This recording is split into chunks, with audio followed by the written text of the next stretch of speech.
నేను మొట్టమొదటి నుంచి కూడా చెప్తా ఉన్నా, తిరుపతిలో భూమన కరుణాకర్ రెడ్డి గారి ప్రమాణ స్వీకారం సందర్భంగా మొట్టమొదటిసారిగా నేను చెప్పాను, పార్లమెంటులో వన్ నేషన్ వన్ ఎలక్షన్ అన్నటువంటి బిల్లు వస్తుంది, 2027లో ఎన్నికలు జరుగుతాయి అన్నటువంటి విషయాన్ని నేను చెప్తా వచ్చాను.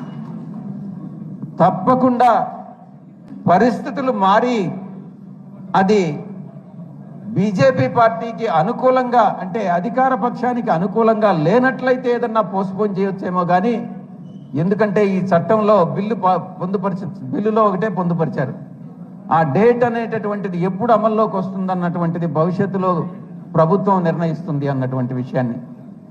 వారికి అనుకూలంగా లేకుండా పోస్ట్పోన్ చేస్తారేమో కానీ తప్పకుండా 2027లో మనకి ఎన్నికలు వస్తాయి.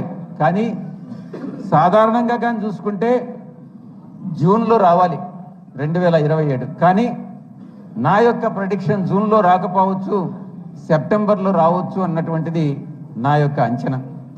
తప్పు కావచ్చు, కానీ 2027 ఎన్నికలకు మనం అందరం కూడా సిద్ధంగా ఉండాలి అన్నటువంటి విషయాన్ని నేను మీ అందరికీ కూడా తెలియజేస్తాను.